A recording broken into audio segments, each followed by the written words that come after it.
Isang maasim na likido ang pumait sa lalamunan ni Jimena at napahawak siya ng mahigpit sa malamig na gilid ng inidoro.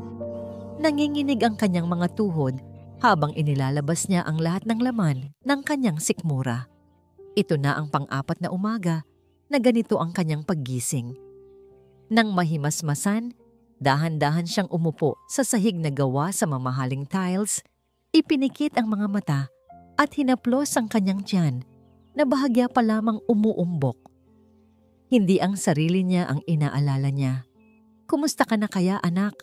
Bulong niya sa kawalan. "Sana ayos ka lang dyan sa loob." Ang tanong na yon ang tanging nagbibigay sa kanya ng lakas sa bawat araw. Ang maliit na buhay sa loob niya, ang kanyang sikreto, ang kanyang pag-asa. Bumukas ang pinto ng banyo at pumasok si Rogelio. Hindi man lang ito kumatok. "Narinig kitang nasusuka na naman," sabi nito sa isang boses na kalmado, ngunit walang init. Nakatayo ito sa kanyang harapan, isang matangkad na anino na tumatakip sa liwanag mula sa bintana. "Okay lang po ako, Sir Rogelio." Mabilis na sagot ni Jimena, sinusubukang tumayo. Inilahad ni Rogelio ang kamay para tulungan siya.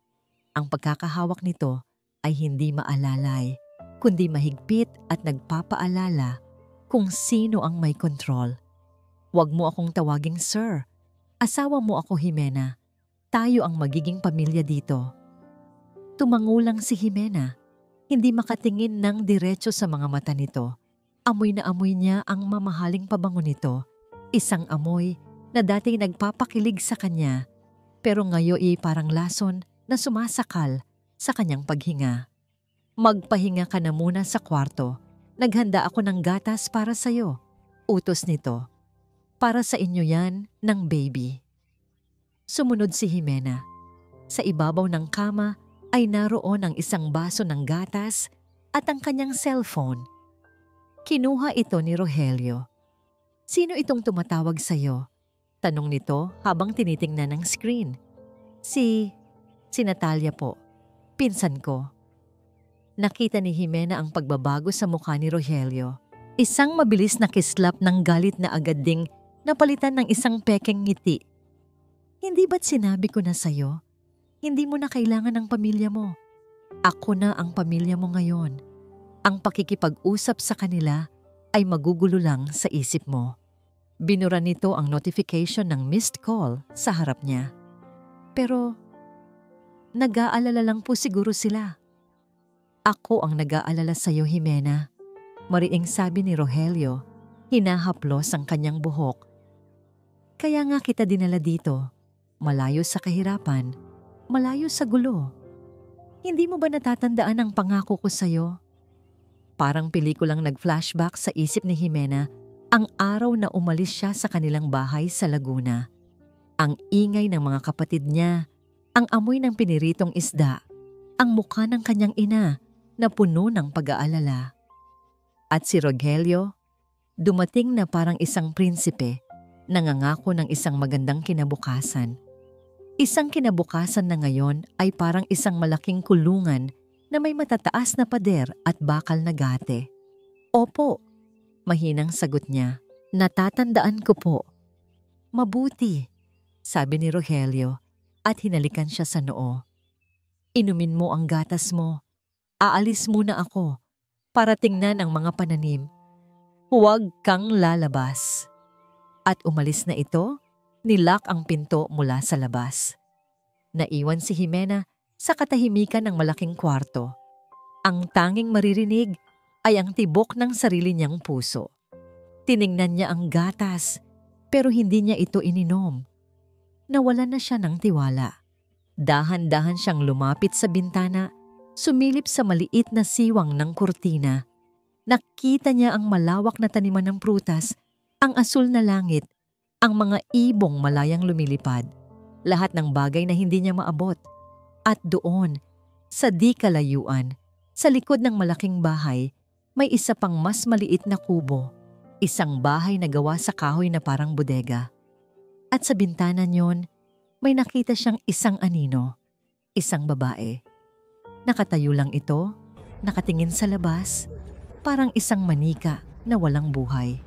Payat na payat, maputla ang balat at mahaba ang buhok na nakalugay lang. Hindi ito gumagalaw. Nakatingin lang. Sino siya? Bakit siya naroon? Sa pag-iisip ni Jimena, hindi niya namalayang nabitawan niya ang baso ng gatas na dala pala niya. Crash! Ang tunog ng nabasag na salamin ay parang bombang sumabog sa katahimikan. Napasinghap si Jimena, napatakip sa kanyang bibig, pero huli na ang lahat. Ang anino sa kabilang bintana ay biglang gumalaw. Dahan-dahan itong lumingon sa direksyon niya. Sa isang saglit, nagtama ang kanilang mga mata. Walang emosyon ang mga mata nito. Walang galit, walang saya. Tanging isang malalim, nakakakilabot na kawalan. Pagkatapos, na parang nakakita ng multo, ang babae ay biglang umatras papalayo sa bintana, nawala sa dilim ng kubo. Naiwan si Jimena na nakatayo, nanginginig habang ang malamig na gatas ay gumagapang sa kanyang mga paa. Hindi na ang pagbubuntis niya ang inaalala niya. Hindi na si Rogelio, kundi ang mga matang iyon, mga matang sumisigaw ng isang kwentong mas madilim pa sa sarili niyang kinatatakutan. Kumikinang ang mga ilaw ng chandelier sa hawak na kupita ni Natalia. Ang tugtog mula sa live band ay marahan at sopistikado, at ang bawat sulok ng lounge ay napupuno ng mga taong mayayaman at makapangyarihan. Ibang-iba ito sa maingay at masikip na kalye ng Laguna kung saan siya lumaki. Dito, ang hangin ay amoy pera at pangako. Nakatulala ka na naman, maganda. Bulong ni Paco de Vela sa kanyang tainga. Napangiti si Natalia at lumingon sa lalaking katabi niya. Si Paco, sa kanyang mamahaling suit at kumpiyansang tindig, ay parang isang bituin sa pelikula. Siya ang dahilan kung bakit siya naririto. Iniisip ko lang kung gaano kalayo na ang narating ko. Sagot niya. Ngumiti si Paco. Isang ngiti na kayang magpatunaw ng puso ng sinumang babae. Simula pa lang ito, Natalia. May ibibigay ako sa'yo. May kinuha itong isang itim na paper bag mula sa ilalim ng mesa. Nang buksan ito ni Natalia, halos mapasinghap siya. Isang designer handbag. Ang parehong handbag na tinititigan lang niya sa mga magazine. Paco, hindi ko ito matatanggap. Sobrang mahal nito. Walang masyadong mahal para sa'yo, sabi ni Paco habang kinukuha ang kamay niya at hinahalikan ito. Bagay na bagay sa'yo. Katulad mo, maganda at mamahalin. Naramdaman ni Natalia ang pag-init ng kanyang mga pisngi. Ito na yon. Ito na ang buhay na pinapangarap niya. Isang buhay kung saan hindi na problema ang pera, kung saan hindi na niya kailangang magbilang ng barya para sa pamasahe. Biglang may lumapit na dalawang lalaking nakasuot din ng suit kay Paco. Bumulong ang mga ito sa kanya. Sa isang iglap, nawala ang ngiti sa mukha ni Paco. Napalitan ito ng isang lamig na ngayon lang nakita ni Natalia. Siguraduhin niyong hindi na siya makakatayo pa. Utos ni Paco sa mahinang boses, ngunit puno ng bagsik. Mabilis na tumango ang mga lalaki at umalis. Paglingon ni Paco kay Natalia, bumalik ang matamis nitong nangiti na para bang walang nangyari. Pero nakita yon ni Natalia. Ang saglit na pagbabago sa mga mata nito. Isang kislap ng karahasan. Negosyo lang siguro, sabi niya sa sarili. Ganoon naman talaga sa mundo ng mayayaman. Hindi ba? Kailangan mong maging matigas. Biglang nag-vibrate ang cellphone sa loob ng bago niyang handbag. Kinuha niya ito. Sa screen, nakita niya ang pangalan ng kanyang ina. Nanay calling. Bumilis ang tibok ng puso niya. Sigurado siyang tungkol na naman ito kay Jimena. Halos 2 linggo na itong tumatawag. Umiiyak. Nagtatanong kung may balita na ba siya sa pinsan ni Sabaya. Pinindot niya ang ignore. Hindi ito ang tamang oras para sa drama ng pamilya. Hindi ngayon, kung kailan abot kamay na niya ang lahat. Napansin ni Paco ang pagsimangot niya. Sino yon? Wala.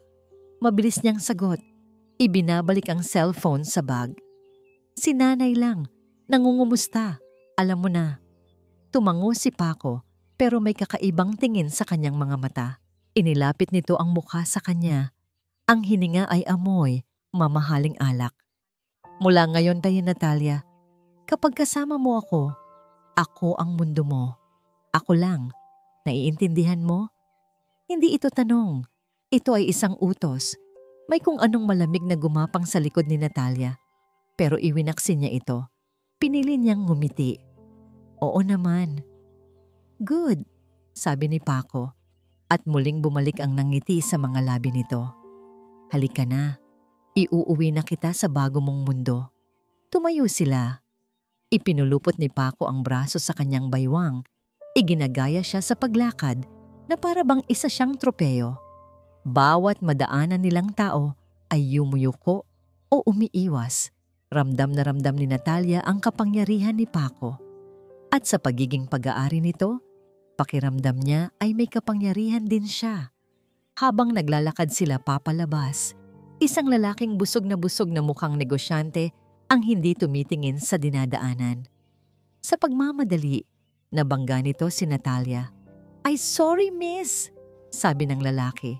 Hindi ito isang malakas na bangga, pero sapat na para bahagyang matrigo si Natalia. Bago pa man siya makasagot, kumilos na si Paco. Ang paggalaw nito ay mabilis at tahimik. Sa isang iglap, hawak na nito ang kwelyo ng mamahaling damit ng lalaki. Hindi ito sumigaw. Hindi ito nagmura. Nakatitig lang ito sa lalaki at sa mga mata ni Paco. Nakita ni Natalia ang parehong lamig na nakita niya kanina noong kausap nito ang kanyang mga tauhan. Pero ngayon, mas malala, mas nakakatakot. Sir Paco, pasensya na po. Hindi ko po sinasadya. Nanginginig na sabi ng lalaki. Namumutla ang mukha. Kilala nito kung sino si Paco. Lahat ng tao sa paligid nila ay biglang tumahimik. Ang marahang tugtog ng banda ay tila huminto. Ang hindi sinasadya, bulong ni Paco, sapat lang para marinig nilang tatlo, ay pwedeng maging dahilan ng habambuhay na pagsisisi.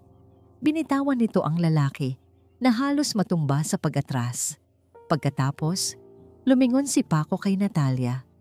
Ang nakakatakot na ekspresyon ay nawala na. Ang ngiti ay bumalik na para bang isa lang itong masamang panaginip na siya lang ang nakakita. Hinawakan niyang muli ang kamay ni Natalia. Huwag mo siyang pansinin.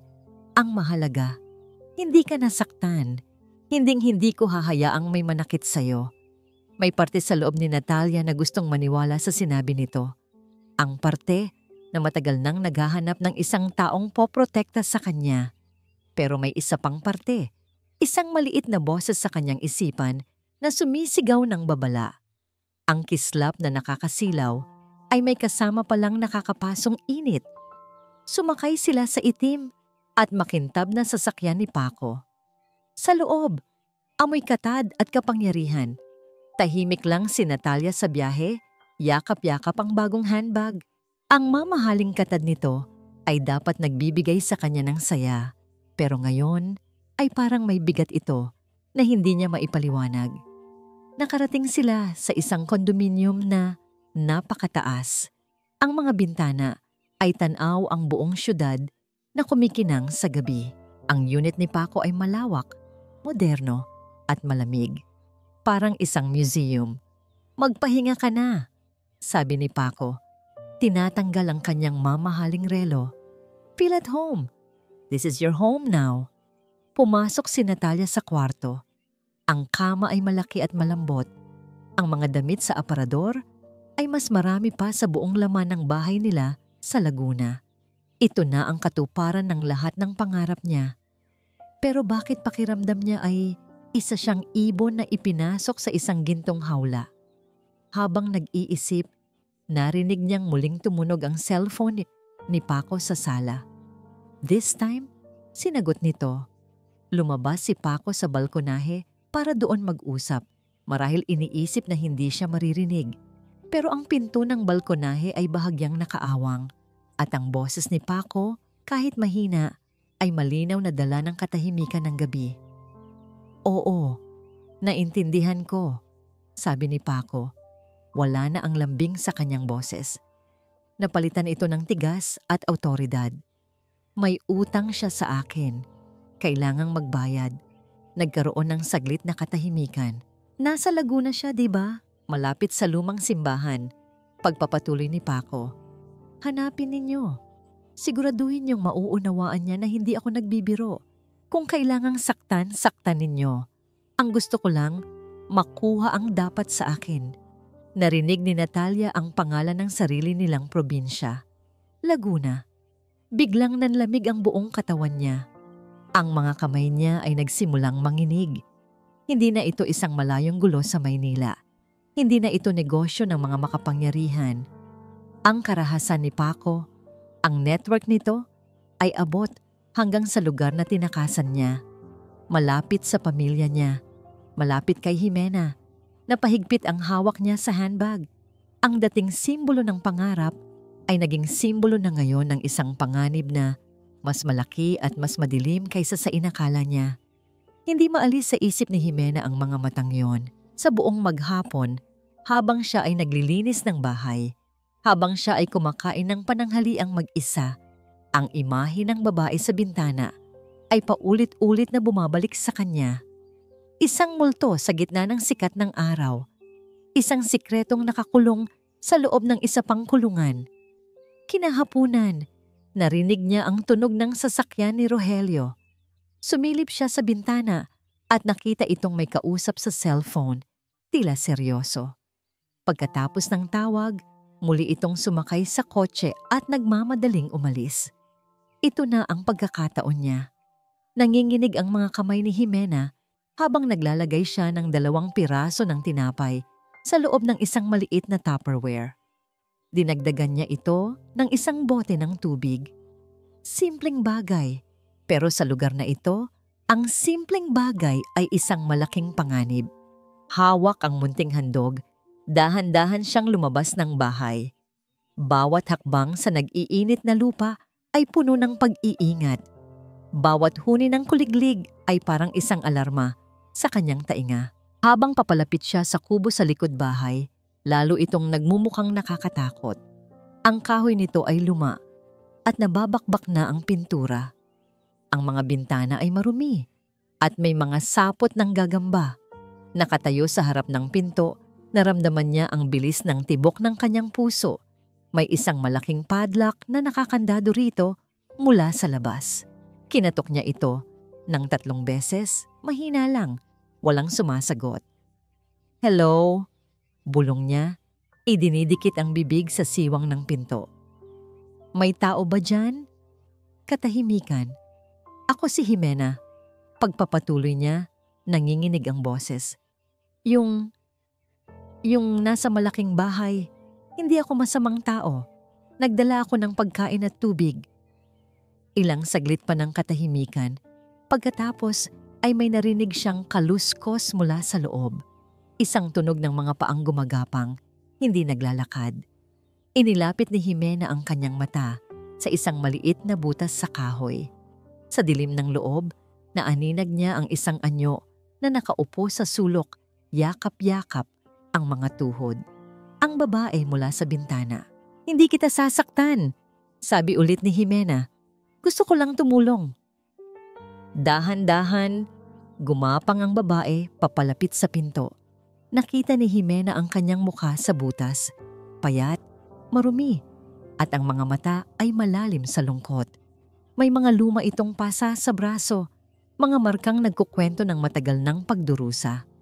Huwag kang matakot, pakiusap ulit ni Jimena. May isang maliit na espasyo sa ilalim ng pinto, sapat lang para makalusot ang isang maliit na plato. Doon maingat na isinilid ni Jimena ang Tupperware. Itinulak niya ito papasok. Sa loob, isang nanginginig na kamay ang dahan-dahang dumampot dito. Ang mga daliri nito ay payat at mahahaba. Ang mga kuko ay hindi gupit at marumi. Narinig ni Jimena ang pagbukas ng Tupperware at ang tunog ng isang taong kumakain ng sobrang bilis na parang ilang araw nang hindi nakakakita ng pagkain. Napapikit si Jimena.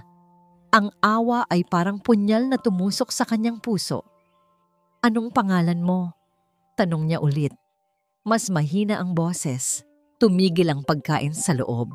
Pagkatapos ng ilang saglit, isang boses na garalgal at halos hindi na ginagamit ang sumagot. Mariel. Mariel. Sa wakas, may pangalan na ang multo. "Ako si Jimena," sabi niya ulit. "Buntis ako." Hindi niya alam kung bakit niya iyon sinabi.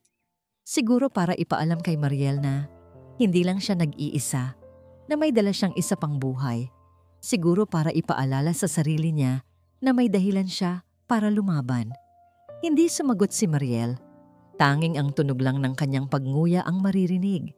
Naramdaman ni Jimena na kailangan na niyang bumalik bago pa siya mahuli. "Babalik ako bukas," pangako niya. "Magdadala ulit ako." Tumayo na siya para umalis. Pakiramdam niya ay may nagawa siyang tama. Isang maliit na sinag ng liwanag sa madilim na lugar na ito.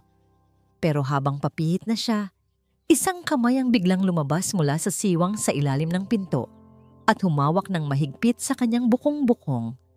Nagulat si Jimena. Napasigaw ng mahina. Ang pagkakahawak ni Mariel ay malamig, ngunit puno ng desperadong lakas. "Huwag!" bulong ng boses mula sa loob. "Anong huwag?" Naguguluhang tanong ni Jimena. Hindi bumitaw si Mariel. Mas lalo pa nitong hinigpitan ng hawak. Idinikit nito ang mukha sa pinto at narinig ni Jimena ang panginginig sa boses nito. Isang boses na puno ng takot na matagal nang kinikimkim. "Umalis ka na," bulong ni Mariel. Putol-putol ang mga salita. "Umalis ka na rito, bago ka matulad sa ama mo." Nanigas si Jimena sa kanyang kinatatayuan. Ang simoy ng hangin ay biglang nanlamig. Ang kanyang ama?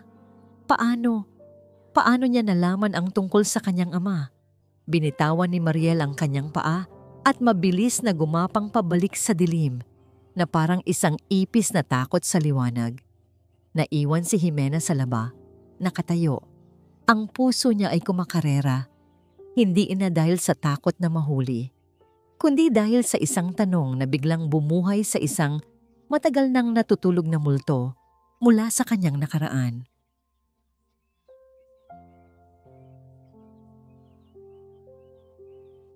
"Bago ka matulad sa ama mo." Ang mga salitang iyon ay parang sirang plaka na paulit-ulit na tumutugtog sa isipan ni Jimena. Hindi siya nakatulog ng gabing iyon. Bawat anino sa kwarto ay tila nag-aanyong halimaw. Bawat kaluskos sa labas ay nagpapatindig ng kanyang mga balahibo. Ang kanyang ama. Naaalala pa niya ang araw na yon. 10 taong gulang pa lamang siya. Umuwi ang kanyang ina mula sa palengke, umiiyak, hawak ang isang balitang sumira sa kanilang munting pamilya. Isang aksidente daw sa construction site. Nahulog mula sa itaas. Walang may kasalanan. Isang trahedya lang. Ganoon lang. Isang iglap na walan siya ng ama. At sa isip ng isang bata, tinanggap niya iyon bilang isang malungkot na katotohanan ng buhay. Pero ngayon, ang mga salita ng isang babaeng halos hindi niya kilala ay binuksan muli ang isang sugat na matagal nang naghilom. Kinabukasan, ibang Jimena ang gumising. Ang takot ay naroon pa rin. Pero may bago na itong kasama, isang nag-aapoy na determinasyon. Kailangan niyang malaman ang totoo. Alam niyang may isang lugar sa bahay na hindi niya pa napapasok. Ang opisina ni Rogelio. Palagi itong nakalock. Palagi nitong sinasabi na lugar iyon para sa trabaho, hindi para sa kanya. Naghintay siya. Naghintay siya hanggang sa umalis si Rogelio para sa lingguhan itong pagpunta sa bayan para mamili ng supply. Nang marinig niya ang papalayo na tunog ng sasakyan, agad siyang kumilos. Sinubukan niya ang pinto ng opisina. Nakalock, gaya ng inaasahan. Pero may naalala siya, ang sinabi minsan ni Rogelio na palagi itong nagiiwan ng duplicate na susi sa ilalim ng isang paso sa may beranda. Nanginginig ang mga kamay niya habang kinakapa ang ilalim ng paso ni Didi. At naroon nga, isang maliit na gintong susi. Pagpasok niya sa opisina, isang malamig na hangin ang sumalubong sa kanya. Ang lahat ay nasa perpektong ayos. Ang mga libro sa estante ay nakaayos ayon sa kulay. Ang mesa ay makintab at walang kahit isang alikabok. Ang lugar ay parang hindi ginagamit ng tao. Malamig, walang buhay, katulad ng may-ari nito. Saan siya magsisimula? Binuksan niya ang mga drawer ng mesa. Puro mga papeles ng negosyo, mga resibo, mga titulo ng lupa. Walang anumang personal, walang litrato, walang sulat. Sa ilalim ng mesa, may nakita siyang isang lumang baul na gawa sa kahoy. Mas mabigat ito kaysa sa inaasahan niya. Nang buksan niya, tumambad sa kanya ang mga lumang dokumento at album. Bigla, may narinig siyang ugong ng sasakyan. Ang puso ni Jimena ay parang gustong lumabas sa kanyang dibdib. Si Rogelio. Bakit ang aga niyang bumalik?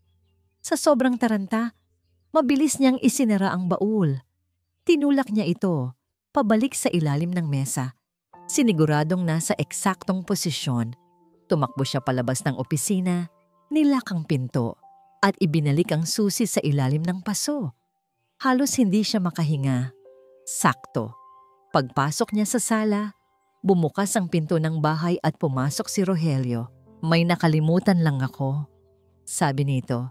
Hindi tumitingin sa kanya. Dumiretso ito sa kwarto. Nakatayo lang si Jimena sa gitna ng sala. Pinipilit pakalmahin ang sarili. Nagpapanggap na nagpupunas ng mesa. Lumabas si Rogelio mula sa kwarto. Huminto ito at tinitigan siya. Isang tingin na tumatagos hanggang sa kanyang kaluluwa. May problema ba, mahal ko? Tanong nito. Ang boses ay malambing, pero ang mga mata ay nanunuri. Parang may tinatago ka. Wala po. Mabilis na sagot ni Jimena.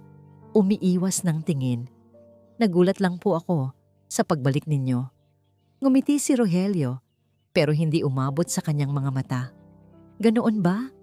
Sige, magluluto ako ng espesyal para sa hapunan natin. Ang hapunan ng gabing iyon ang pinakatahimik at pinakanakakakilabot sa lahat. Ramdam ni Jimena ang bawat pagtitig ni Rogelio. Bawat pagsubo niya ay parang may kasamang lason. Alam niyang naghihinala na ito. Alam niyang nagkamali siya. Kinagabihan, hindi na naman siya makatulog. Ang pagkabigo sa paghahanap at ang takot na nahalata siya ay gumugulo sa kanyang isipan. Dahil sa hindi mapakali, naisipan niyang itapon ang basura mula sa opisina na nakalimutan niyang ilabas kanina. Habang hawak niya ang maliit na basurahan, may napansin siyang mga piraso ng papel sa ilalim. Isang lumang dyaryo na pinunit-junit. Dinala niya ito sa banyo, ang tanging lugar kung saan meron siyang privacy. Maingat niyang pinagdikit-dikit ang mga piraso sa sahig na basa. Unti-unti, isang lumang headline ang nabuo. Ang papel ay naninilaw na. Ang petsa ay mahigit 5 taon na ang nakalipas. At nabasa niya ang mga salitang nagpatigil sa kanyang paghinga. Manggagawa, patay sa isang trahedya sa construction site ng De Dios Corp. Pamilya, humihingi ng hustisya. De Dios Corp. Ang apelyido ni Rogelio. At sa ilalim ng headline, may isang maliit, malabong litrato. Isang litrato ng kanyang ama.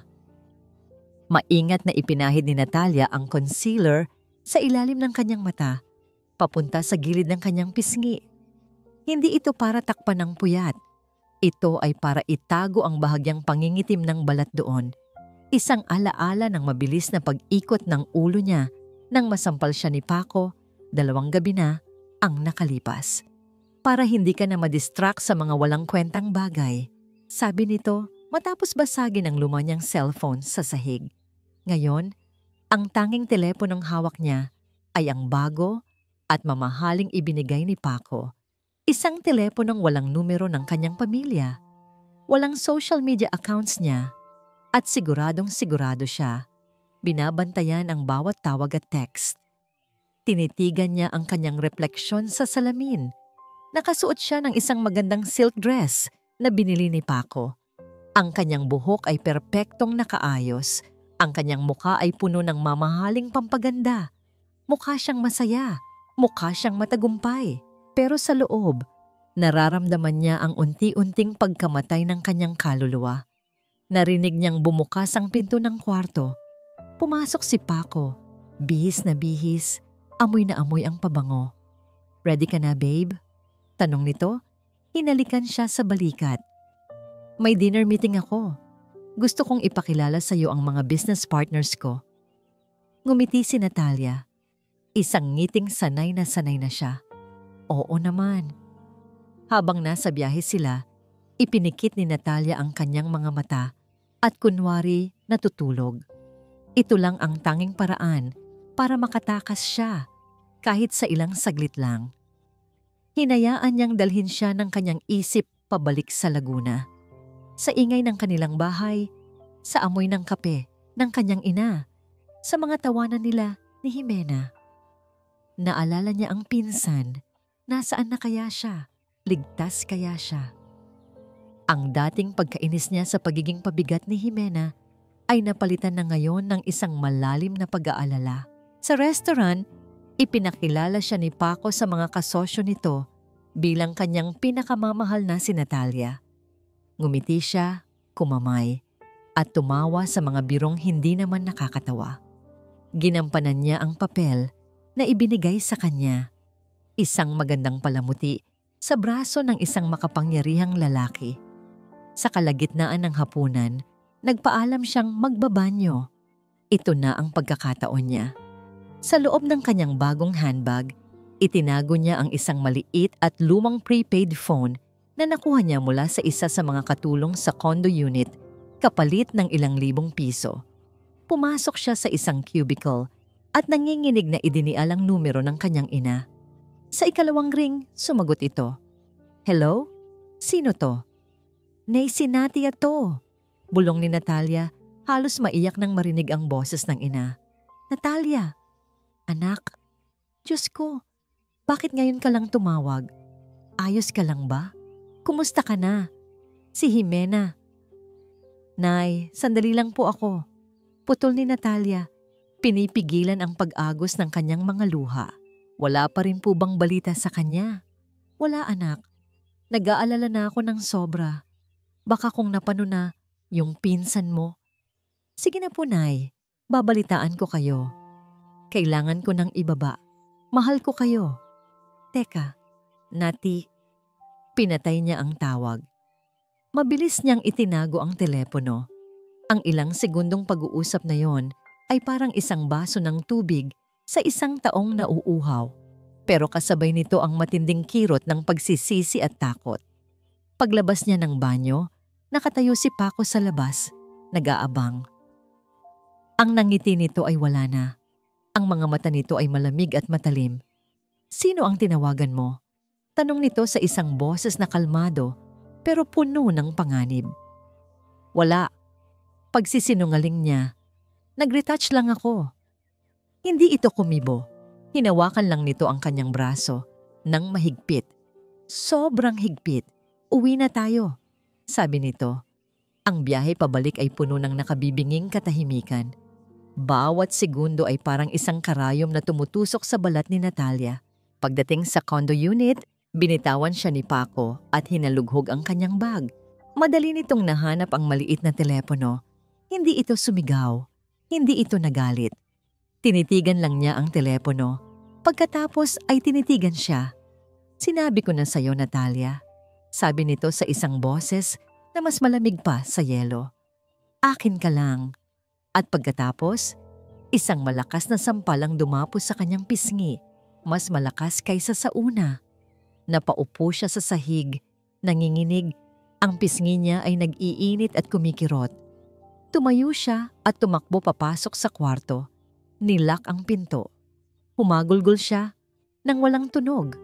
Ang mga luha ay malayang dumadaloy. Lumapit siya sa malaking salamin. Tinitigan niya ang kanyang refleksyon. Ang babae sa salamin ay nakasuot ng mamahaling damit, pero ang kanyang mga mata ay puno ng takot at desperasyon. Ang mukha niya ay maganda, pero may pulang marka na ngayon ng karahasan. Hindi na niya kilala ang sarili niya. Ang pangarap niyang makatakas sa kahirapan ay natupad, pero kapalit nito ay ang kanyang kalayaan. Ito ang kanyang gintong hawla. At siya, ang ibong nakakulong sa loob nito, na unti-unti nang nawawalan ng himig. Hawak-hawak ni Jimena ang mga pinagtagpi-tagping piraso ng dyaryo na parabang ito ang pinakamahalagang bagay sa mundo. Ang litrato ng kanyang ama, kahit malabo, ay malinaw na nakaukit sa kanyang isipan. De Dios Corp. Hindi na ito isang simpleng hinala. Hindi na ito isang bulong mula sa dilim. Ito na ay isang koneksyon. Isang sinulid na nagdurugtong sa pagkamatay ng kanyang ama at sa lalaking kasama niya sa iisang bubong. Kinabukasan, hindi na siya nagdala ng tinapay. Ang dala niya ngayon ay ang kapirasong dyaryo at 1,000 tanong. Naghintay siya. Naghintay na umalis si Rogelio. Nang masiguro niyang wala na ito, mabilis siyang tumakbo papunta sa kubo sa likod bahay. Hindi na siya kumatok. Idinikit niya agad ang kanyang bibig sa siwang ng pinto. Mariel? Mariel, gising ka ba? Walang sagot. Mariel, kailangan kitang makausap. Tungkol ito sa sinabi mo. Tungkol sa tatay ko. Narinig niya ang isang mahinang kaluskos. Umalis ka na. Bulong ng boses sa loob. Mapapahamak ka lang. Hindi ako aalis hanggat hindi mo sinasabi sa akin ang lahat. Desperadong sabi ni Jimena. Ipinakita niya ang kapirasong dyaryo sa butas ng pinto. Ito ba? Ito ba ang dahilan? May kinalaman ba si Rogelio dito? Nakita niya sa butas ang paglapit ni Mariel. Ang mga mata nito ay nanlaki nang makita ang headline. Ang katawan nito ay nagsimulang manginig. Saan mo nakuha yan? Tanong ni Mariel. Ang boses ay puno ng takot. Sa basura. Pinunit niya. Gusto niyang itago. Sagot ni Jimena. Mariel, magsalita ka na. Parang awa mo na. Ano ang nangyari sa tatay ko? Napaupo si Mariel sa sahig sa loob. Napasabunot sa sarili niyang buhok. Maririnig niya tayo. Papatayin niya ako. Hindi niya tayo maririnig. Wala siya dito. Giit ni Jimena. Idinidikit ang sarili sa pinto na para bang kaya niyang ibigay ang kanyang lakas sa babaeng nasa loob. Mariel, kailangan kong malaman. Para sa kanya, para sa akin, para sa anak ko. Ang pagbanggit sa anak niya ang tila nagpabago ng lahat. Huminto sa panginginig si Mariel. Tumingala ito. Ang mga mata ay puno ng luhang hindi pumapatak. Tila may isang desisyon na nabuo sa kanyang isipan. Narinig ko sila. Panimula ni Mariel, ang boses ay mahina at garalgal na parang bawat salita ay isang bubog na dumadaan sa kanyang lalamunan. Matagal na, bago pa ako ikulong dito sa kubo, noong sa loob pa ako ng bahay, noong bago pa ako. Ang mga salitang iyon ay nagbigay ng kilabot kay Jimena. May isa pang babae dito bago ako. Pagpapatuloy ni Mariel. Si Elena, nakita siya ng tatay mo. Aksidente. Nagpunta ang tatay mo dito para mag-deliver ng mga materyales para sa konstruksyon. Pero naligaw siya papunta dito sa likod bahay. Nakita niya si Elena na sumisigaw ng tulong mula sa bintana. Napasinghap si Jimena. Tinakpan ang kanyang bibig. Sinubukan siyang tulungan ng tatay mo.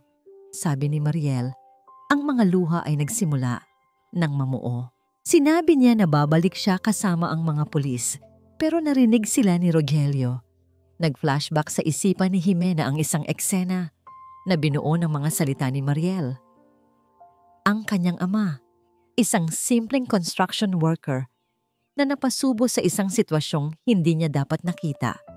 Ang kanyang ama na may mabuting puso na sinubukang tumulong. Narinig ko silang nagtatalo, humihikbing sabi ni Mariel.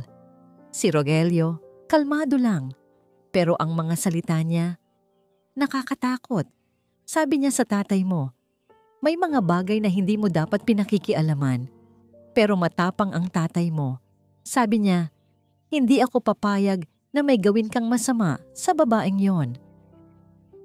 Ang bawat salita ay parang isang suntok sa sikmura ni Jimena.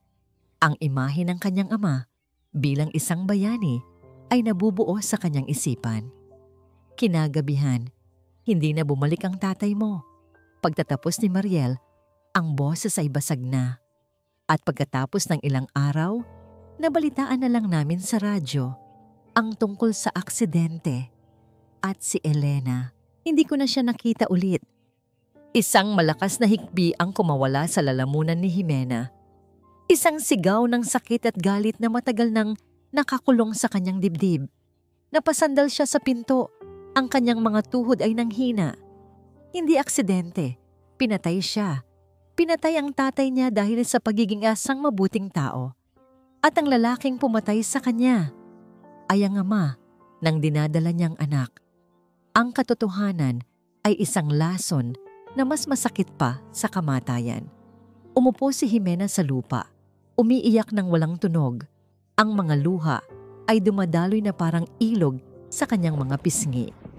Ang buong pundasyon ng kanyang buhay, ang buong kwento ng pagtakas niya mula sa kahirapan para sa isang magandang kinabukasan ay gumuho sa isang iglap. Sa loob ng kubo, narinig niya ang paghikbiri ni Mariel.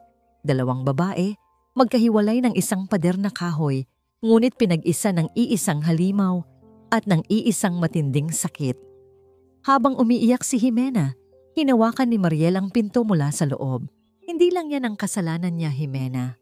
Bulong ni Mariel, ang boses ay puno ng isang bagong klase ng pait. May isa pang sikreto? Mas malala pa. Napatigil sa pag-iyak si Jimena.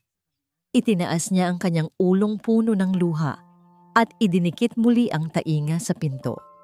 Anong sinasabi mo? Anong sikreto? Mayroon akong itinatago, sabi ni Mariel mula sa loob. Isang bagay na mas matagal ko pang iniingatan kaysa sa buhay ko. Narinig ni Jimena ang kaluskos ng gumagalaw na tabla sa sahig. Pagkatapos ng ilang sandali, narinig niyang muli ang paggapang ni Mariel pabalik sa pinto. Tumingin ka sa butas. Utos nito. Sumunod si Jimena.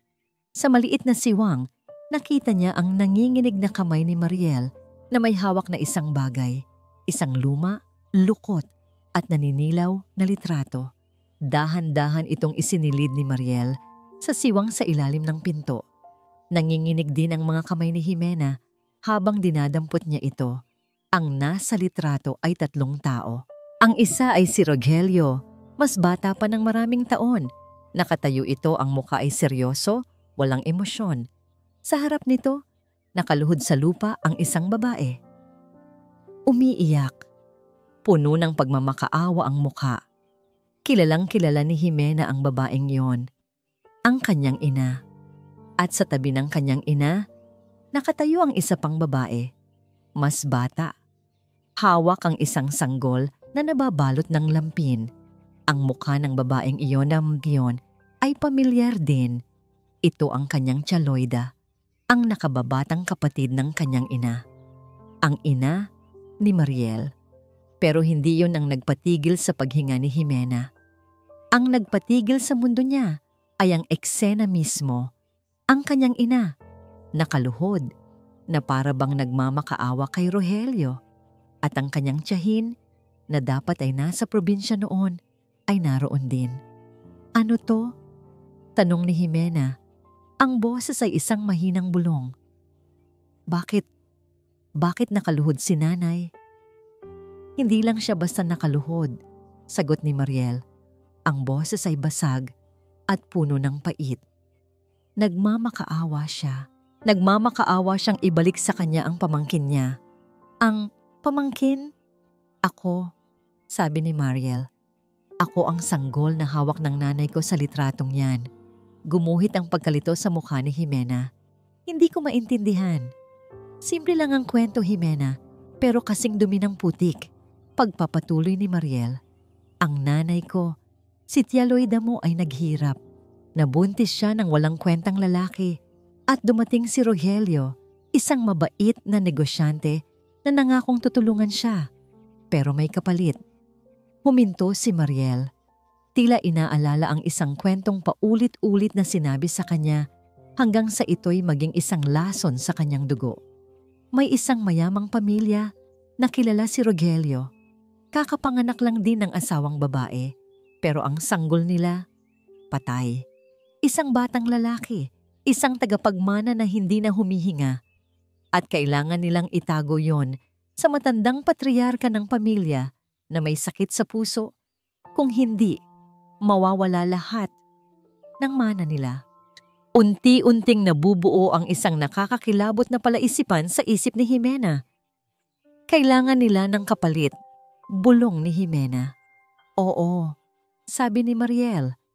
Kailangan nila ng isang sanggol na buhay. At si Rogelio ang gumawa ng paraan. Binayaran niya ang nanay ko. Isang malaking halaga para ipagpalit ako sa bangkay ng sanggol na lalaki. Para ang isang Mariel ay mamatay sa kahirapan at isang heredero ang mabuhay sa karangyaan. Nanlamig ang buong katawan ni Jimena. Ang kasamaang naririnig niya ay hindi na kayang iproseso ng kanyang isipan. Pero nalaman ng nanay mo, sabi ni Mariel. Nalaman ng ate niya ang plano at iyon ang araw na yan. Nagpunta ang nanay mo kay Rogelio para pigilan ng lahat. Lumuhod siya, nagmakaawa.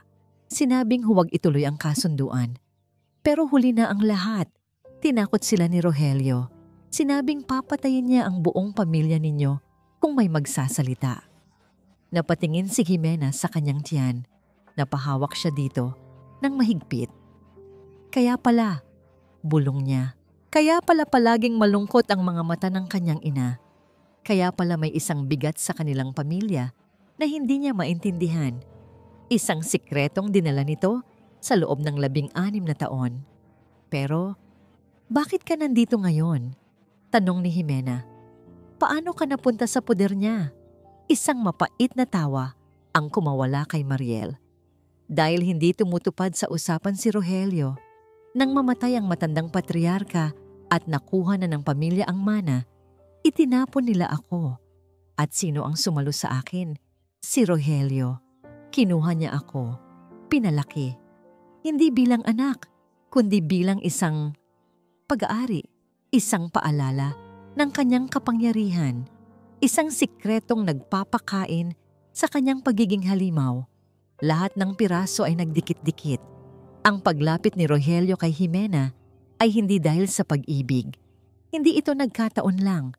Ito ay isang pattern, isang obsesyon, isang sumpa na ipinapasa niya sa mga babae ng kanilang pamilya. Una, ang kanyang tiyahin. Tapos si Mariel. At ngayon, siya. At ang batang nasa sinapupunan niya, ang buong buhay niya ay isang kasinungalingan. Ang pag-ibig na inakala niyang sasagip sa kanya ay isa palang mas malalim at mas madilim na kulungan kaysa sa inakala niya. Tumingala si Jimena mula sa pagkakalugmok. Tumingin siya sa bintana ng malaking bahay. Nakita niya ang refleksyon ng sarili niya sa salamin. Isang babaeng wasak, niloko at ginamit. Pero sa ilalim ng lahat ng sakit at pagkasuklam, may isang bagong damdamin ang isinilang. Hindi na ito takot, galit. Isang dalisay at nag-aapoy na galit. Tumingin siya sa kanyang tiyan at pagkatapos ay sa direksyon ng kubo ni Mariel. Hindi na siya ang Jimena na 15 taong gulang na nagpatangay sa matatamis na salita. Hindi na siya biktima na maghihintay lang ng saklolo. Isa na siyang ina at poprotektahan niya ang kanyang anak. Poprotektahan niya ang kanyang pinsan at sisirain niya ang lalaking sumira sa kanilang lahat. Mula sa abo ng kanyang nawasak na buhay, isang mandirigma ang isinilang. Aalis tayo dito, sabi ni Jimena. Hindi na isang tanong o isang pangarap, kundi isang pangako. Ang boses niya ay kalmado, matatag, at puno ng bakal. Aalis tayong lahat. Ang bawat gabi para kay Natalia ay isang mahabang paghihintay. Paghihintay sa pag-uwi ni Paco, paghihintay sa tunog ng kanyang mga yabag sa pasilyo, paghihintay sa pagpihit ng seradura ng pinto ng kwarto. Hindi na siya nito sinasaktan. Ang parusa niya ngayon ay mas masahol pa. Ang nakabibinging katahimikan. Hindi na siya nito kinakausap. Tumatabi lang ito sa kanya sa kama na parang isa siyang bagay, isang palamuti na nabili at pag-aari. Pero sa loob ng katahimikang yon, isang plano ang nabubuo sa isip ni Natalia. Isang desperadong plano. Nagsimula siya sa maliliit na bagay. Itinatago niya ang perang naiiwan minsan ni Paco sa ibabaw ng mesa. 20 dito, 50 doon. Itinatago niya ito sa ilalim ng sapin ng kanyang sapatos. Kinakaibigan niya ang katulong na nagdadala ng kanyang pagkain. Ngumingiti siya, nagpapakita ng kabaitan, hanggang sa isang araw ay inaawa ito at naipusit nito sa kanya ang lumang prepaid phone kapalit ng halos lahat ng naipon niyang pera. Ngayong gabi, alam niyang aalis si Paco. May isang malaking transaksyon daw ito sa pier. Isang transaksyon na magtatagal hanggang madaling araw. Ito na ang gabi. Ito na ang pagkakataon niya. Naghintay siya. Nakinig. Nang marinig niya ang pagsara ng pinto sa sala at ang tunog ng elevator, nagsimula siyang kumilos. Hindi pagmamadali ang kanyang kilos, kundi ingat. Bawat galaw ay kalkulado. Kinuha niya ang isang maliit na bag, inilagay ang ilang piraso ng damit, ang kaunting perang natitira, at ang maliit na telepono. Ang zipper ng bag ay parang isang putok ng baril sa katahimikan. Dahan-dahan siyang lumapit sa pinto ng kwarto. Alam niyang hindi na ito nilalak ni Paco. Ang kumpiyansa nitong hindi na siya tatakas ang kanyang magiging alas. Isang hakbang, 2, 3. Nasa harap na siya ng pinto ng condo unit. Ang puso niya ay dumadagundong sa kanyang dibdib. Sa kabila ng pintong ito ay ang kalayaan. Ang bus station, ang biyahe pabalik sa Laguna. Hindi na siya lilingon pa. Pagpihit niya ng seradura at dahan-dahang pagbukas ng pinto. Isang anino ang bumungad sa kanya. Nakatayo si Paco sa labas ng pinto. Nakasandal sa pader, ang mga braso ay magkasalikop sa kanyang dibdib. May isang mapanganib na ngiti sa kanyang mga labi. Hindi ito umalis. Naghihintay lang pala ito. Aalis ka? Tanong nito. Ang boses ay malumanay, ngunit puno ng lason. Nanigas si Natalia. Ang bag na hawak niya ay bumagsak sa sahig. Ang lahat ng lakas sa kanyang katawan ay biglang nawala. Akala mo ba ganun lang kadali? Sabi ni Paco. Lumalakad papalapit sa kanya. Habang siya naman ay umaatras papasok.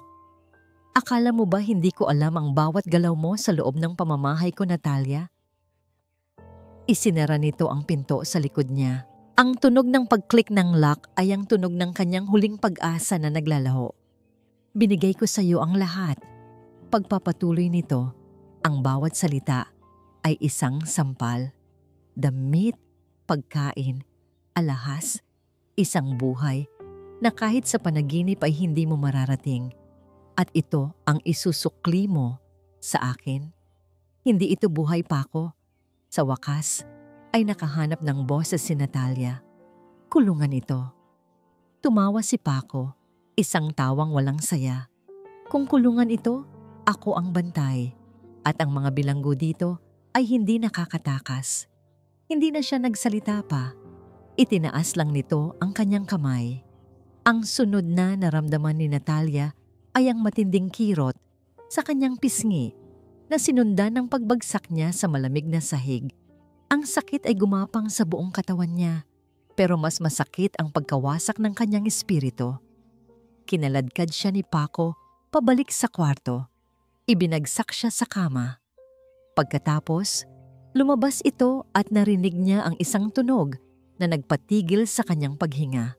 Ang tunog ng susi na umiikot sa seradura ng pinto ng kwarto mula sa labas. Naiwan siyang mag-isa sa dilim, umiiyak ng walang tunog. Gumapang siya papunta sa bintana. Umaasang makakahanap ng kahit anong paraan para makalabas. Pero ang bintana ay nakakandado rin. Habang nakatingin siya sa mga ilaw ng syudad sa ibaba, narinig niya ang boses ni Paco sa labas ng pinto. May kausap sa telepono. "Oo, nandito ako sa labas ng kwarto niya," sabi nito. "Bantayan mo ang pinto. Huwag mong hahayaang makalabas. Isang maling galaw." Huminto si Paco saglit. At ang huling mga salita nito ay ang tumatak sa isipan ni Natalia na parang isang bakal na pinainit sa apoy. Alam mo na ang gagawin. Napapikit si Natalia. Ang mga luha ay patuloy na dumaloy. Ang gintong hawla ay naging isang selda na bakal. Wala na. Wala nang matatakbuhan. Ang plano ay simple, ngunit puno ng panganib. Kapag hating gabi na, bulong ni Jimena kay Mariel sa pamamagitan ng siwang ng pinto. Kapag mahimbing na ang tulog niya, may dala siyang baril sa ilalim ng unan niya. Kailangan nating mag-ingat. "Paano tayo lalabas?" tanong ni Mariel. Ang boses ay nanginginig pa rin, ngunit may bahid na ng pag-asa. Isang maliit na uling na sinisindihan ng determinasyon ni Jimena. Ang pinto sa kusina, luma na. Ang lock niyon. Minsan, hindi na kumakagat ng maigi. Paliwanag ni Jimena. Kapag nakalabas na tayo ng bahay, tatakbo tayo papunta sa kalsada. Dire-diretso lang. Huwag lilingon. Gabi-gabi, iyon ang kanilang pinag-uusapan. Bawat detalye ay kanilang pinaplano. Ang bawat salita ay nagbibigay lakas sa isa't isa. Sa unang pagkakataon sa loob ng maraming taon, naramdaman ni Mariel na hindi siya nag-iisa. Sa unang pagkakataon sa loob ng maraming buwan, naramdaman ni Jimena na may kontrol siya sa kanyang buhay. Ang gabi ng pagtakas ay dumating. Isang gabing walang buwan kung saan ang dilim ay kanilang naging kakampi. Pinakinggan ni Jimena ang paghilik ni Rogelio. Isang tunog na dati kinasusuklaman niya, pero ngayon ay musika sa kanyang tainga. Maingat, na parang isang magnanakaw sa sarili niyang kulungan, bumangon siya sa kama. Ang bawat paggalaw niya ay mabagal at kalkulado. Nang makatayo na siya, hinawakan niya ang isang maliit na bag na naglalaman ng kapirasong dyaryo at ng litrato, ang kanilang ebidensya, ang kanilang katotohanan. Dahan-dahan siyang lumabas ng kwarto. Ang sahig na kahoy ay umuugong sa bawat hakbang niya. Bawat tunog ay parang isang sigaw sa katahimikan. Pagdating niya sa labas, agad siyang pumunta sa kubo ni Mariel. May dala siyang isang bareta na nakuha niya mula sa bodega ng mga gamit sa hardin. Ginamit niya ito para sirain ang padlock. Ang tunog ng nabaling metal ay parang isang putok ng baril. Napatigil sila, nakikinig. Katahimikan, binuksan ni Jimena ang pinto. Sa unang pagkakataon, nakita niya si Mariel ng buo, hindi lang sa siwang o butas. Ang payat nitong katawan ay nanginginig. Ang mga mata nito ay puno ng pinaghalong takot at pag-asa. "Halika na!" bulong ni Jimena. Hinawakan ang malamig na kamay ni Mariel. Sabay silang tumakbo ng walang ingay papunta sa pinto ng kusina. Ito na yon. Ilang hakbang na lang. Pagpihit ni Jimena sa seradura, hindi ito bumukas. Sinubukan niya ulit. Ayaw. Bakit ayaw? Nanginginig na tanong ni Mariel. Tiningnan ni Jimena ang lock. At doon, nakita niya ang isang bagay na nagpanlamig sa kanyang buong katawan. Isang bagong-bagong deadbolt lock, makintab at matibay. Ikinabit ito ni Rogelio nang hindi niya namamalayan. Bago pa man sila makapag-isip ng susunod na gagawin, isang boses ang bumasag sa katahimikan mula sa kanilang likuran. "Saan kayo pupunta?" Dahan-dahan silang lumingon. Nakatayo si Rogelio sa dilim ng pasilyo. Hindi ito galit. Hindi ito sumisigaw. Nakangiti ito. Isang nangiti na mas nakakatakot kaysa sa anumang sigaw. "Akala niyo ba, hindi ko naririnig ang mga bulungan ninyo?" sabi nito. Dahan-dahang lumalakad papalapit. "Akala niyo ba, hindi ko napapansin ang mga pagbabago sa iyo, Jimena? Ang apoy sa iyong mga mata, Umatras si Jimena. Itinago si Mariel sa kanyang likuran. "Huwag kang lalapit sa amin," tumawa si Rogelio. "Ito ang pamamahay ko. Walang lugar dito na hindi ko alam. Walang sikretong hindi ko naririnig." Bago pa man sila makakilos, mabilis na sinunggaban ni Rogelio si Mariel. Sumigaw si Mariel, isang sigaw na puno ng takot. Hinila siya ni Rogelio pabalik sa kubo. Sumugod si Jimena, sinuntok, kinalmot si Rogelio. Pero wala itong epekto. Para siyang isang langgam na lumalaban sa isang higante. Itinulak siya ni Rogelio ng malakas. Bumagsak si Jimena sa lupa. Ang tiyan niya ay bahagyang tumama sa sahig. Isang matinding kirot at takot ang gumapang sa kanya, hindi para sa sarili niya, kundi para sa sanggol sa loob niya. "Huwag! Parang awa mo na!" Pagmamakaawa niya, ikinulong ni Rogelio si Mariel sa kubo at muli itong nilak. Pagkatapos, nilapitan niya si Jimena na nakahandusay pa rin sa sahig. Hindi niya ito sinaktan. Lumuhod lang ito sa tabi niya. Hinaplos ang kanyang buhok na para bang walang nangyari. "Hindi kita sasaktan, Jimena." Bulong nito, ang hininga ay malamig sa kanyang tainga. "Bakit kita sasaktan? Mahal kita. At mahal ko ang magiging anak natin." Hinaplos nito ang kanyang tiyan. "Pero tandaan mo ito, huwag mo nang uulitin ito. Dahil sa susunod, hindi na ako magiging ganito kabait. Baka kung anong mangyari sa kanya." Isang banta. Isang direktang banta sa kanyang anak. Tumayo si Rogelio at kinaladkad si Jimena pabalik sa kwarto. Hindi na siya nanlaban. Wala nang lakas na natitira sa kanya. Nilak siya nito sa loob. Maya-maya, narinig niya ang isang tunog mula sa labas. Tok, tok, tok! Ang tunog ng isang martilyo na ipinapako ang mga tabla sa bintana ng kubo ni Mariel. Bawat pukpok ng martilyo ay parang isang pako na ibinabaon sa kabaong ng kanyang pag-asa. Napaupo si Jimena sa sahig. Yakap-yakap ang kanyang tiyan. Talo siya. Nabigo siya. Ang munting apoy na nagsimulang mag-alab sa kanyang puso ay biglang binuhusan ng isang baldeng malamig na tubig. Wala na. Tapos na ang lahat.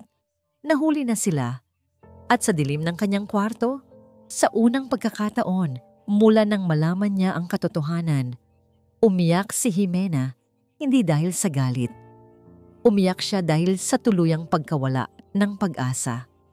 2 araw na ang lumipas mula sa bigong pagtakas. 2 araw na kinakausap ni Jimena ang sarili sa loob ng nakalak na kwarto. Ang tanging nagiging koneksyon niya sa labas ay ang food tray na iniiwan ni Rogelio sa labas ng pinto 3 beses sa isang araw. Hindi na siya lumalaban. Hindi na siya sumisigaw. Ang nanatili na lang ay isang malalim na kawalan. Yakap-yakap niya ang kanyang mga tuhod, nakatitig sa kawalan, habang ang mga salita ni Rogelio ay umuulit-ulit sa kanyang isipan. Baka kung anong mangyari sa kanya. Ang kanyang anak, ang kanyang kahinaan, ang kanyang tanikala. Si Mariel, hindi na niya naririnig. Ang kubo sa labas ay naging isang tahimik na puntod. Ang mga bintana nito ay nababalutan na ng mga tabla na parang mga peklat na nagpapaalala sa kanyang kabiguan. Gabi, ang buong bahay ay tahimik. Nakahiga lang si Jimena sa kama. Gising ang diwa. Inisip niya ang kanyang ina, ang kanyang pamilya, ang buhay na simpleng ngunit malaya. Marahil ito na ang kanyang katapusan. Dito na siya mamamatay. Sa tabi ng isang halimaw, magiging isa sa mga multo sa bahay na ito. Habang abala siya sa madilim niyang pag-iisip, may narinig siyang isang napakahinang kaluskos mula sa pinto. Hindi niya ito pinansin, marahil ay isang daga lang. Pero narinig niya itong muli, isang tunog ng papel na dumadaos-dos sa sahig. Dahan-dahan siyang bumangon. Gumapang siya papalapit sa pinto. Ang puso niya ay maingat na tumitibok. Sa ilalim ng pinto, may isang maliit, nakatuping piraso ng papel. Nanginginig ang mga kamay niya habang inaabot ito. Sino ang maglalagay nito? Si Rogelio? Isang panibagong laro para wasakin ang kanyang isip? Dala ang papel. Nagtago siya sa pinakamadilim na sulok ng kwarto, malayo sa bintana. Pinuksan niya ito. Ang sulat ay magaspang. Sulat kamay ng isang matanda. Ang mga letra ay hindi perpekto, ngunit malinaw. Huwag kang mawalan ng pag-asa, Hija. Napasinghap si Jimena. Ako si Oscar, ang kapitbahay ninyo sa likod ng bakod. Matagal ko nang pinagmamasdan ang lugar na ito. Alam kong may mali. Nakita ko ang lahat ng gabing iyon. Nakita ko ang tapang mo. Mang Oscar, ang matandang lalaki na minsan ay nakikita niyang nag-aalaga ng kanyang mga manok sa kabilang bakod. Isang mukhang palaging nakangiti at bumabati sa kanya noon bago pa siya tuluyang ikulong ni Rogelio. Hindi siya nag-iisa. May nakakakita pala sa kanya. Hindi kanya pwedeng talunin dahil meron kang isang bagay na wala siya. Isang dahilan para lumaban. Alam ko ang isang lagusan, isang lumang cellar sa ilalim ng kusina na ginagamit dati para sa mga alak. Ang daan palabas ay nasa likod ng mga baka sa kulungan. Walang nakakaalam noon, kundi ang mga dating may-ari. Isang lagusan, isang daan palabas. Hintayin mo ang bagyo. Sinasabi sa radyo na may darating na malakas na bagyo bukas ng gabi. Sa gitna ng ulan at hangin, hindi niya maririnig ang pagtakas ninyo. Ililigaw ko ang aso. Pagdating ng 10:00 ng gabi, sisindihan ko ang aking ilawan sa bintana ng 3 beses. Iyon ang hudyat. Maghihintay ako sa kabilang dulo ng lagusan, dala ang aking lumang truck. Ang bawat salita ay parang isang patak ng tubig sa kanyang tuyong lalamunan. Ang pag-asa, na akala niya ay tuluyan ng namatay, ay muling nabuhay. Isang maliit na titis na nagsisimulang mag-apoy muli. Kailangan mong iligtas ang sarili mo, ang anak mo, at ang isa pang babae. Huwag kang susuko. Ang lakas ng isang ina, ang pinakamakapangyarihang bagay sa mundo. Niyakap ni Jimena ang sulat sa kanyang dibdib. Ang mga luha ay muling dumaloy sa kanyang mga pisngi. Ngunit hindi na ito luha ng kalungkutan. Ito ay luha ng pasasalamat. May kakampi siya. Kinabukasan, ibang Jimena na naman ang nagising. Ang kawalan ay napalitan ng isang kalmadong determinasyon. Kumain siya ng almusal na dinala ni Rogelio. Ngumiti pa nga siya ng bahagya.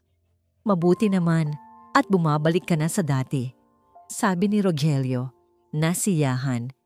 Iyan ang Jimena na minahal ko. Tumangulang si Jimena.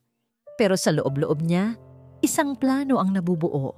Kinahapunan, dinala niya ang kanyang tray ng pagkain sa bintana. Mula doon, tanaw niya ang bakod ni Mang Oscar. Nakita niya ang matanda, nagkukunwaring nag-aayos ng sirang bakod. Nagkatinginan sila sa isang saglit. At sa katahimikan, bahagyang tumango si Mang Oscar. Isang maliit na galaw. Pero para kay Jimena, ito ay isang pangako. Gabi. Binuksan ni Jimena ang isang lumang radyo na iniwan ni Rogelio sa kanyang kwarto. Isang paraan para hindi siya mainip. Pinalakas niya ito. Inaasahang tatama sa kalupaan ng Laguna, bukas ng gabi, ang bagyong si Hagupit. Dala ang malalakas na ulan at bugso ng hangin. Napangiti si Jimena. Isang tunay na ngiti. Ang bagyo ay hindi na isang banta. Ito na ngayon ang kanilang kaligtasan. Nagsimula ang lahat bilang isang ambon. Pagkatapos, unti-unting lumakas ang hangin. Sumasayaw na parang mga multo sa mga puno. Ang ambon ay naging isang malakas na ulan na humahampas sa bubong at mga bintana. Dumating na si Hagupit. Sa loob ng bahay nakaupo si Rogelio sa sala, umiinom ng alak, nakikinig sa lakas ng kalikasan. Para sa kanya, ito ay isang gabing payapa. Ang kanyang mga pag-aari ay parehong nakalak at ligtas. Sa loob ng kwarto, si Jimena ay hindi nakaupo. Nakatayo siya, handa. Ang kanyang puso ay dumadagundong kasabay ng bawat kulog. 9:00 ng gabi, 1 oras na lang. Ginamit niya ang binti ng isang maliit na silya para sirain ang lock ng kanyang pinto. Ang ingay ay nalunod sa... sa ugong ng bagyo. Paglabas niya, ang buong bahay ay madilim, maliban sa isang ilaw sa sala. Dahan-dahan siyang gumapang, iniiwasan ang mga bahagi ng sahig na umugong. Dala ang bareta, muli siyang lumabas sa gitna ng rumaragasang ulan at putik. Ang hangin ay halos itulak siya patumba, pero nilabanan niya ito. Pagdating sa kubo, basang-basa na siya. "Mariel!" Sigaw niya, mas malakas na sa tunog ng ulan. "Mariel, ako to!" Sinira niya ang bagong lock na ikinabit ni Rogelio. Pagbukas ng pinto, nakita niya si Mariel na nakaupo sa sulok, nanginginig sa takot, hindi dahil sa bagyo, kundi dahil sa pag-iisip na si Rogelio ang dumating. "Jimena?" "Ako nga," sabi ni Jimena. Hinawakan ng kamay nito. "Aalis na tayo." Ngayon na. Hinila niya si Mariel palabas. Sabay nilang sinalubong ang bagsik ng bagyo. Pumasok sila sa kusina at ayon sa sulat ni Mang Oscar, hinanap nila ang isang bahagi ng sahig na kakaiba ang tunog. At naroon nga, isang pinto na nakatago sa ilalim ng isang lumang alpombra. Pagbukas nila, isang amoy ng lumang lupa at alak ang sumalubong sa kanila. Madilim, malamig, nakakatakot. "Hindi ko kaya," sabi ni Mariel, umaatras. "Masyadong madilim."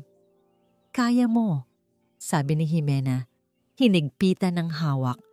"Hawakan mo lang ako. Huwag kang bibitaw. Iniintay na tayo ni Mang Oscar." Magkahawak kamay, bumaba sila sa madilim na lagusan.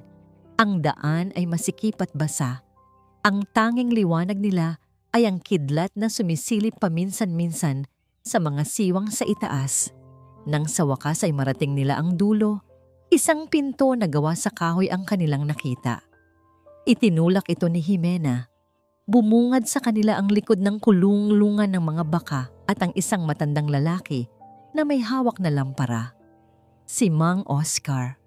"Mabuti at nakarating kayo," sabi ng matanda. "Halik kayo, bilis!" Isinakay niya ang dalawang nanginginig na babae sa kanyang luma, ngunit matatag na truck. Pinaandar niya ito at dumaan sila sa isang sirang bakod sa likuran, papalayo sa bahay ni Rogelio. Ligtas na sila, pero hindi pa tapos ang gabi. "Kailangan nating puntahan ang pinsan ko," sabi ni Jimena habang nagpupunas ng buhok. "Si Natalia, alam ko kung saan siya nakatira sa Maynila. Baka mapahamak din siya." "Pero hiya, delikado. Mas delikado po kung iiwan namin siya," giit ni Jimena. Ang boses ay puno ng determinasyon. Tumango si Mang Oscar. Inikot niya ang manibela. Ang biyahe papuntang Maynila ay isang pakikipaglaban sa bagyo. Halos 1 oras din silang naglakbay sa madulas at mapanganib na daan. Pagdating nila sa tapat ng mamahaling kondominium, ang ulan ay bahagya ng humina. "Paano tayo makakapasok?" tanong ni Mariel. "Ako na ang bahala," sabi ni Natalia. "Mang Oscar, Mariel, dito lang kayo. Bantayan ninyo ang paligid." Bumaba si Jimena. Alam niyang may isang lalaking tauhan si Paco na palaging nagbabantay sa lobby. Pumasok siya, naglakad ng may kumpiyansa na para bang doon siya nakatira. "Excuse me, ma'am," sabi ng gwardiya. "Pinapatawag ako ni Sir Paco." Kalmadong sagot ni Jimena. "Emergency daw, tungkol sa pamilya ni Natalia." Nag-alinlangan ng gwardiya, pero ang awtoridad sa boses ni Jimena ay nakakumbinsi rito. Itinuro nito ang elevator. Pagdating sa tapat ng unit, kumatok siya. Isang lalaking mukhang sanggano ang nagbukas. "Sino ka?" Bago pa man ito makasigaw, itinulak siya ni Jimena ng buong lakas. Nabigla ang lalaki at natumba. Mabilis na pumasok si Jimena at nilak ang pinto. "Natalia!" Sigaw niya. Narinig niya ang kalabog mula sa kwarto. Sinipa niya ang pinto. Hindi bumukas. Sinipa niya ulit. "Jimena, ikaw ba yan?" Sigaw ng boses ni Natalia mula sa loob. "Ako to! Lumayo ka sa pinto!" Ginamit ni Jimena ang lahat ng lakas na natitira sa kanya. Isang malakas na sipa pa at bumigay ang pinto. Bumungad sa kanya si Natalia. Ang kanyang pisngi ay may pasa. Ang mga mata ay puno ng luha. Nagyakapan sila ng mahigpit. Paano? Wala nang oras magpaliwanag. Kailangan na nating umalis. Pero huli na. Narinig nila ang malakas na kalabog sa pinto ng unit. Ang tauhan ni Paco ay nakatawag na ng backup at sa labas ng bintana, sa kalsada sa ibaba, isang pamilyar na itim na SUV ang huminto sa likod ng truck ni Mang Oscar. Si Rogelio, nasundan sila, napatingin sina Jimena at Natalia sa isa't isa. Ang kanilang daan palabas ay hinarangan. Anong gagawin natin? Nanginginig na tanong ni Natalia. Hinawakan ni Jimena ang kamay ng kanyang pinsan. Tumingin siya sa emergency fire exit sa dulo ng pasilyo. Lalaban tayo. Ang fire exit ay madilim at ang hagdanan ay gawa sa malamig na bakal. Ang tanging liwanag nila ay ang emergency light sa bawat palapag. Ang tanging tunog ay ang kanilang naghahabol na hininga at ang papalapit na mga yabag ng mga humahabol sa kanila. Bilis! Sigaw ni Jimena. Hila-hila si Natalia. Habang si Mariel naman ay nanginginig na sumusunod sa likuran. Mula sa itaas, narinig nila ang sigaw ng mga tauhan ni Paco. Mula sa ibaba, narinig nila ang tunog ng mabibigat na sapatos na umaakyat. Marahil ay ang mga gwardiya ng building. Naipit sila sa gitna. Dito, sabi ni Jimena. Itinuturo ang pinto ng isang palapag. Mga 10 palapag mula sa ground floor. Wala na tayong choice kundi magtago. Pumasok sila sa isang pasilyong walang katao-tao. Madilim, tahimik. Saan tayo pupunta? Bulong ni Natalia. Bago pa man makasagot si Jimena, isang pinto sa dulo ng pasilyo ang bumukas. Isang anino ang lumabas. Si Rogelio. Papaano siya nakarating doon? Marahil ay ginamit niya ang isa pang hagdanan. O marahil, ang kasamaan ay palaging nakakahanap ng paraan. Sa kabilang dulo ng pasilyo, lumabas naman ang mga tauhan ni Paco, humaharang sa kanilang daan pabalik. Wala nang matatakbuhan. Cornered.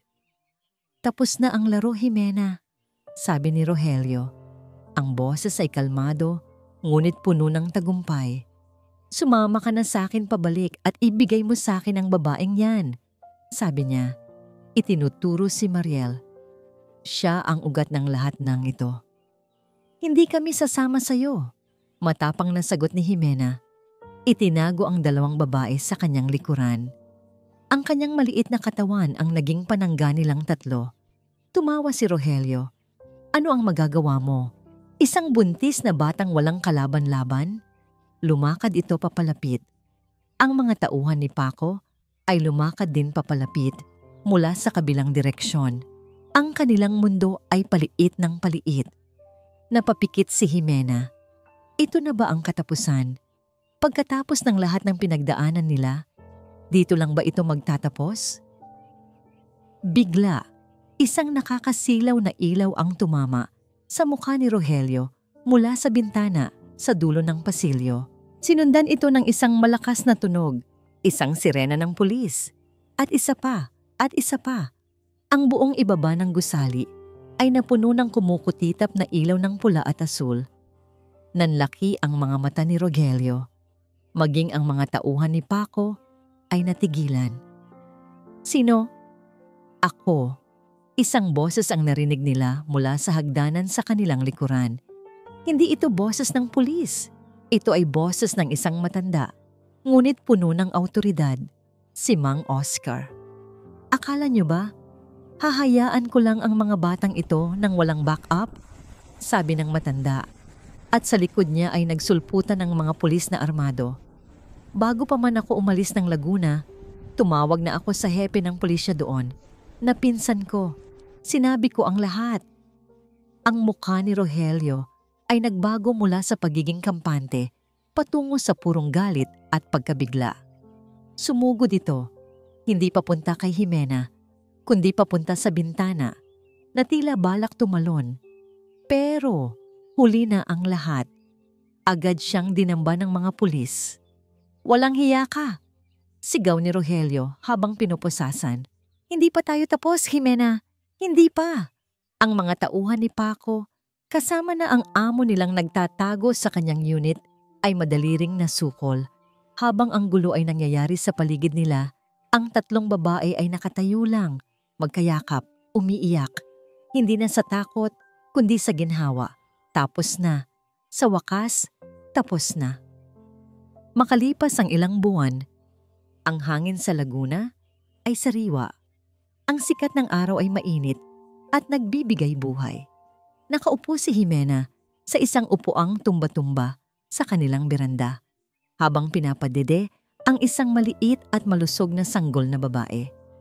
Pinangalanan niya itong Pag-asa. Ang pagbabalik niya ay hindi naging madali. May mga tsismis, may mga mapanghusgang tingin, pero ang yakap ng kanyang ina na umiiyak at humihingi ng tawad sa kanyang pananahimik ay sapat na para burahin ang lahat ng sakit. Si Rogelio at Paco ay parehong nakakulong, nahaharap sa maraming kaso. Ang testimonya ni Mariel at ang mga ebidensyang itinago ni Jimena ay naging susi sa pagsampa ng kaso. Si Natalia ay kasama rin nila sa Laguna. Iniwan niya ang lahat ng mamahaling gamit at nagsimulang tumulong sa maliit na karinderya ng kanilang pamilya. May hiya pa rin sa kanyang mga mata, pero mayroon na ring bagong determinasyon. Isang determinasyong bumangon sa sarili niyang mga paa. Si Mariel ay nasa isang halfway house, isang pasilidad para sa mga babaeng biktima ng abuso. Linggo-linggo, dinadalaw siya nina Jimena at Natalia. Noong una, tahimik lang ito.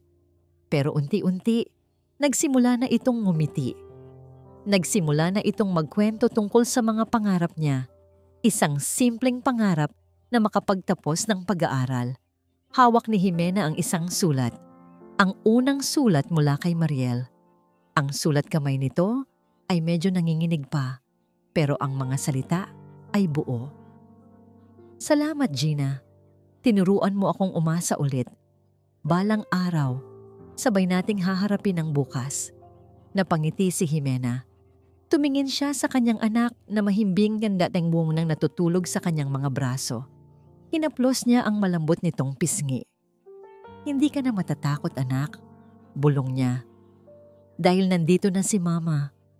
Ang pag-ibig na kanyang hinanap sa maling tao, ang kaligtasan na inakala niyang maibibigay ng iba, ay natagpuan niya pala sa loob ng kanyang sarili. Isinilang ito mula sa sakit, pinanday ng takot, at pinalakas ng isang maliit na nilalang na ngayon ay hawak niya sa kanyang mga bisig. Tumingin siya sa abot-tanaw. Ang bukang liwayway ay nagsisimula ng mamula. Isang bagong araw, isang bagong simula. At sa unang pagkakataon, sa loob ng napakatagal na panahon, naramdaman ni Jimena ang tunay na kahulugan ng kalayaan.